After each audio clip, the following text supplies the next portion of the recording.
Greetings to all our learners. Welcome to CEC lecture.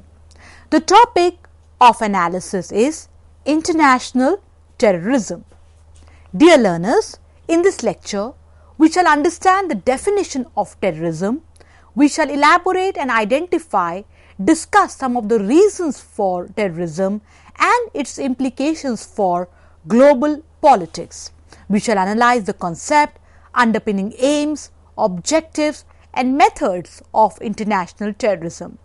In this lecture, we shall try to understand how today international terrorism has a bearing with respect to the process of globalization, how international terrorism and issue of technological developments are related to each other, and above all, look at the debate that how international terrorism in all its various forms is a threat to world peace and security. At the outset, let us first understand by what do we mean by terrorism, and for that we take reference to the definition presented by United Nations. Quoting from that, terrorism implies criminal acts intended or calculated to provoke a state of terror in the general public. A group of persons or particular persons for a particular purpose are in any circumstance unjustifiable, whether the considerations of a political, philosophical, ideological, racial, ethnic, religious or any other nature that may be invoked to justify them. Another definition presented by United States Department of State, that is, terrorism means premeditated, politically motivated violence perpetrated against non-combatant targets by subnational groups or clandestine agents. So what we see here is that even with these two definitions, one must also add in here that today there is an absence of a universally accepted definition of terrorism at the global level. But some of the important perspectives, ideas that we get from these two definitions, that is, terrorism implies use of violence, often against civilian targets. Terrorism involves instilling fear, generating publicity, and also that throughout history and even in present times, terrorism has taken many forms. Now, when we hear news of random killings, assassination, unfortunate bomb blasts in public places, suicide attacks, kidnappings, extortion, biological, radiological, nuclear warfare, etc. All of it today in different aspects are methods that are being employed by non-state actors like terrorist groups. So terrorist activities, they aim to generate fear among people.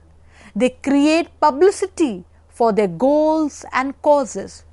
They convince people that authorities are powerless and that it's their cause which is just. Now, when we look at some important examples from the realm of history, assassination of Tsar Alexander II in 1881 by the Russian revolutionary group Narodnaya Volia. The Russian anarchist political philosopher Mikhail Bakunin wrote on anarchism, anti-establishment model. The assassination of Archduke Franz Ferdinand of Austria on 28 June 1914, which was also the trigger to First World War. Indiscriminate means of warfare that were employed during the total wars of the 20th century, that is, use of atomic bomb, during the Second World War, and that how in the contemporary world there is a very unfortunate incident that is being reported, that is of indiscriminate weaponry, that is high level bombing capacities, weapons of mass destruction amongst others. And to add that how technological developments are also being misused by non-state actors like terrorist groups to further their cause. Now, when we look at terrorism and its motivations, there have been a lot of academic work that has gone into this realm also. It is often argued that terrorism and its motivations, to understand this realm, one has to see how it is impacted by the conditions of and changes in social and political cultures.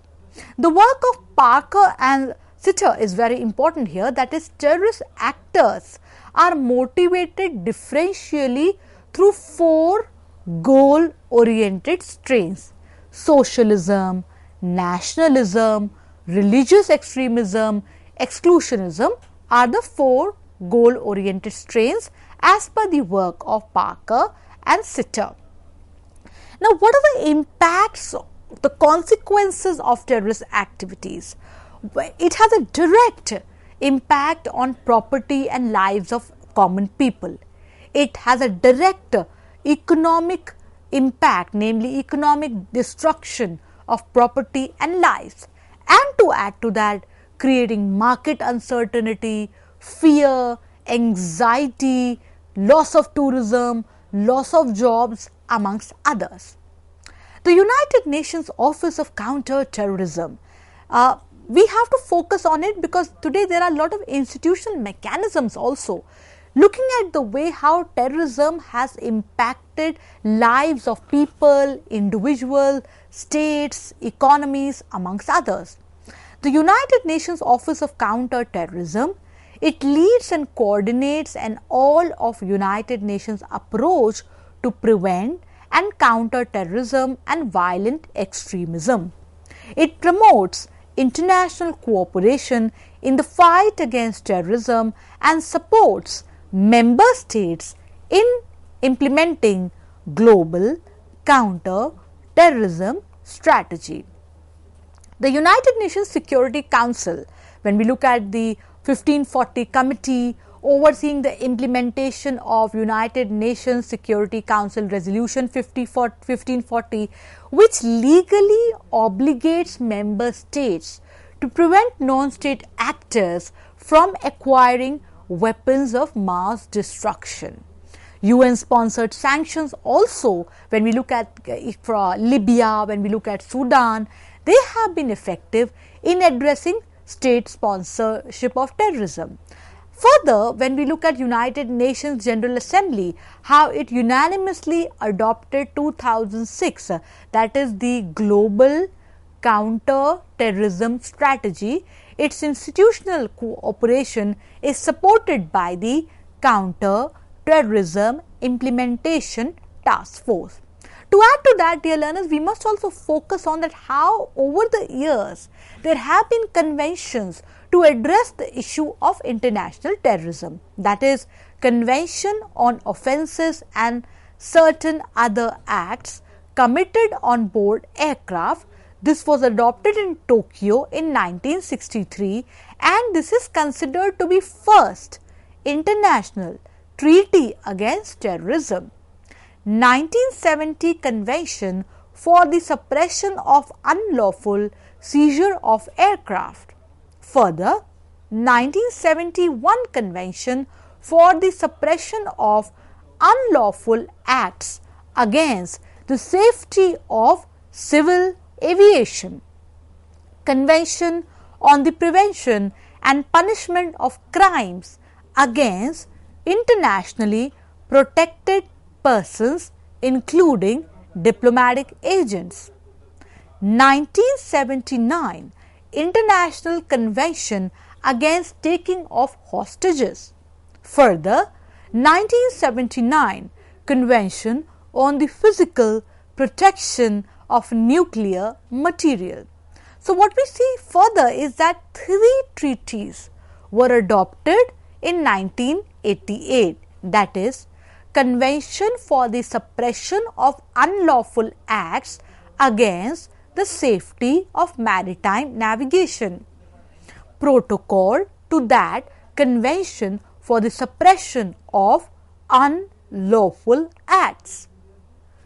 Further, dear learners, we also must focus on that how today international terrorism, alongside these conventions and several efforts at United Nations level, today it has become an important agenda for various bilateral and multilateral forums of diplomacy.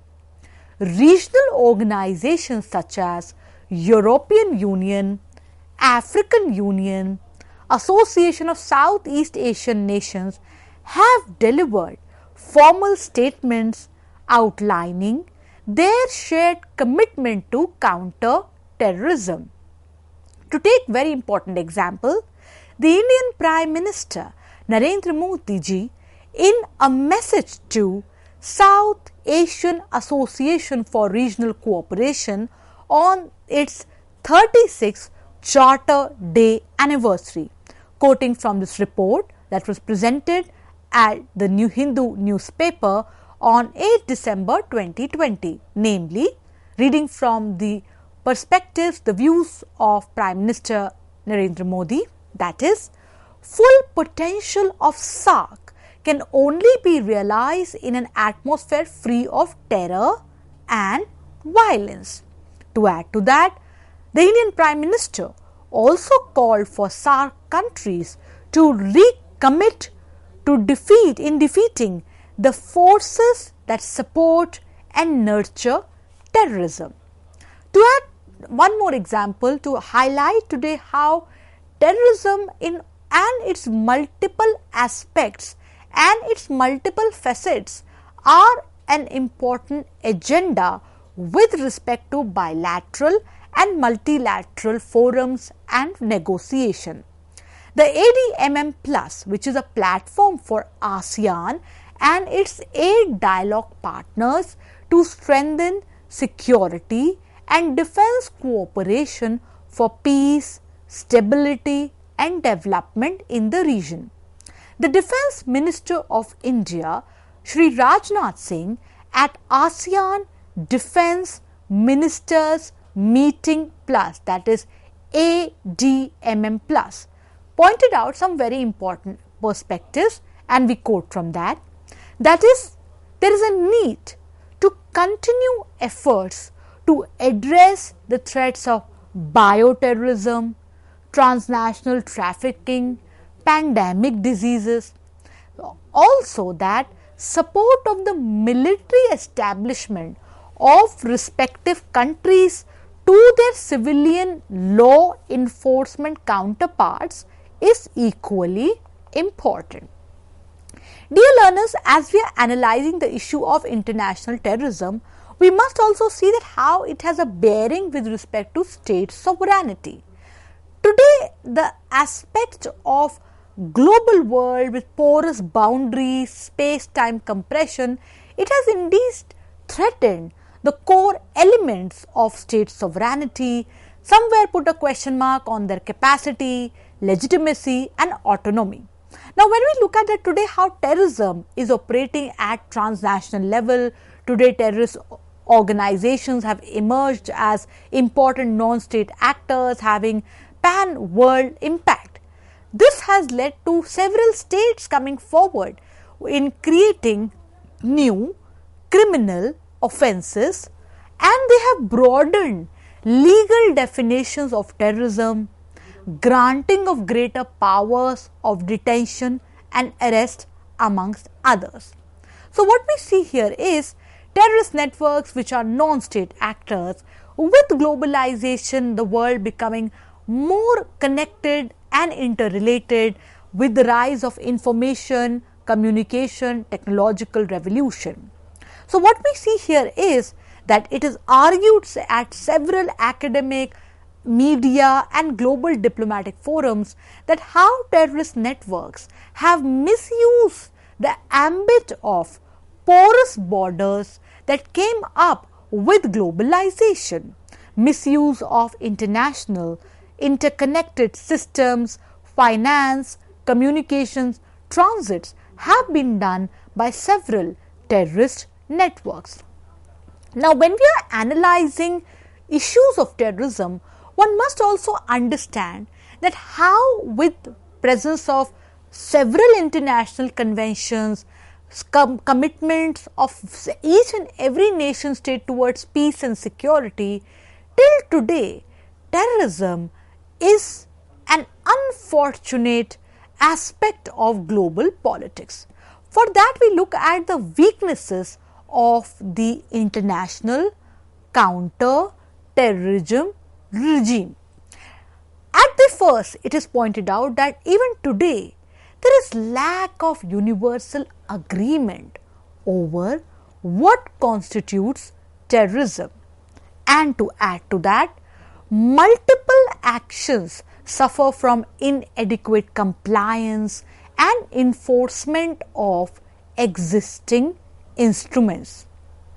We take reference to some very important work now to elaborate further on the ideas that we are discussing with reference to international terrorism. We take reference to this book by Arabinda Acharya, that is Targeting Terrorist Financing, International Cooperation and New Regimes. This work is from Routledge, 2009. Now, this work points out that measures contemplated by the world community to interdict terrorists and their financial infrastructures are sufficient to debilitate the terrorists both military as well as financially. However, as this book points out, what has been increasingly lacking is the political will amongst nation states. This book makes a very important assertion, that is, there is a need for international cooperation and role of institutions and regimes in targeting terrorist financing. So, as we can see that finance is very crucial for any phenomena to proceed. This work by Arabinda Acharya, that is Targeting Terrorist Financing, International Cooperation and New Regimes, makes this very important point that no doubt we have ample amount of institutional infrastructure to strike at the root of terrorist networks. However, what is lacking, which is a very unfortunate aspect with reference to global governance, that is lacking is the political will amongst the nation states with respect to compliance. Now, as we look at the debate with respect to globalization and terrorism and its accompanying negative economic consequences, we take reference to this work by Brenda Lutz, James Lutz, that is Globalization and Economic Consequences of Terrorism. This work is from Springer, 2016. This work points out that how economic, social and political disruptions that have come with integration into the global economy. Now, we all know that globalization is multidimensional, and this is what this book also tells us, that although the patterns are varying for regions, and this book takes into account 5 regions, but an important part, that is how disruptions they are related to, and whether that one must ponder over how they impact increased levels of terrorism in many countries. Another important work, that is by Peter Leher, that is Counter-Terrorism Technologies, a Critical Assessment. This work is from Springer, 2018. Now, this work presents a very important question. How far can we go with regard to hardening our societies against terrorist threats? This work discusses on the role of technology for counter-terrorism and for the need to secure our vulnerable open societies. This work elaborates on how new surveillance, control technologies, issues of outsourcing, privatization of key services of the state, all of it needs to be thought over. One has to deliberate upon them in order to work out effective counter-terrorism mechanisms.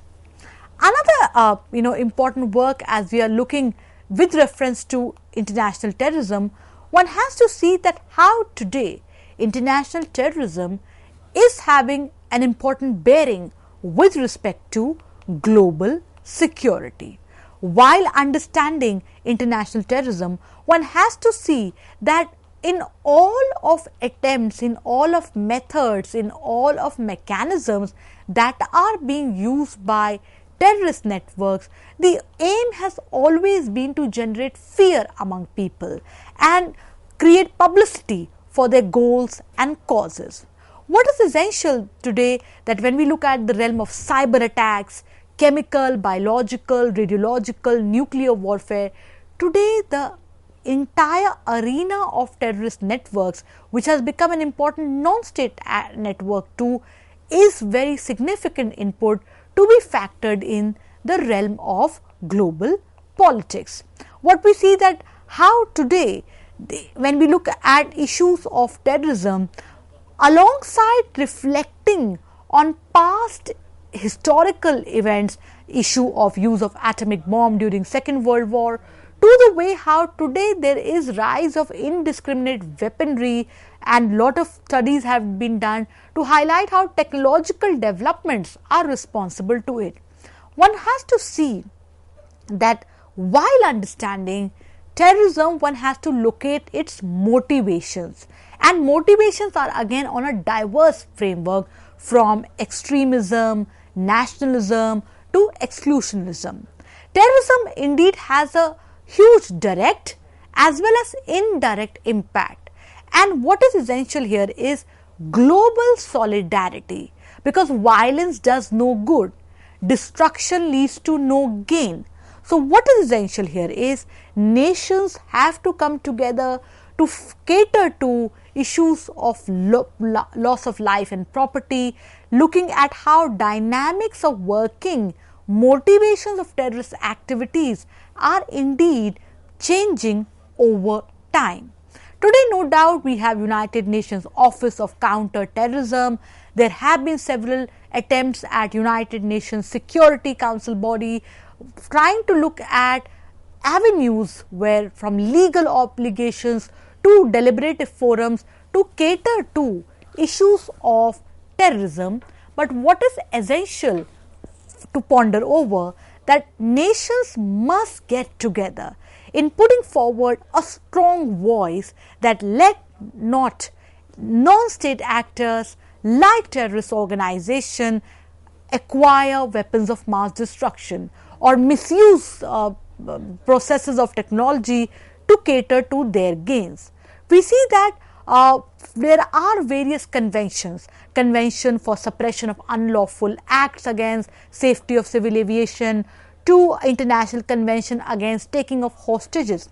What is essential here is that due adherence in both letter and spirit on part of respective nation states, as well as a sacred pledge towards all of them with respect to safety of each and every person of the world, must be factored in the global governance narrative. Today, from European Union to SAARC to African Union to ASEAN, terrorism and its various dimensions, changing formats of terrorist activities, efforts to commit to counter-terrorism are important agenda with respect to diplomatic bargainings of respective nation states. What is essential here is that one must pledge towards them with all full solidarity and commitment. Lastly, as we are analyzing terrorism and its implications for global politics, one must also see that how today the ambit of global politics exist with state as well as non-state actors. Terrorism has emerged as an important non-state actor, and how today, with the rise of terrorism as a non-state actor, one must also factor in that how there is a need for adequate multilateral action which should have a consensus on how do we connote terrorism, which must have adequate compliance, enforcement of existing instruments, which must try to leverage all efforts to curtail and target towards terrorist fiscal and financial issues. One must also look at that whether the patterns of interdependence, interrelations, globalization, technological development, communications, have they been misused? Because what is essential here is peace and security must prevail. Life of every individual is sacred, and global governance in its narrative and on part of efforts of every nation state must try to factor in this idea of peace and security. There must be joint efforts, there must be a comprehensive mechanism to ensure that the world is full of peace and security. Dear learners, we hope that the lecture on international terrorism gave you significant inputs and insights to ponder and reflect over. Dear learners, we look forward to positive, encouraging feedback from you all. Thank you very much for being with us.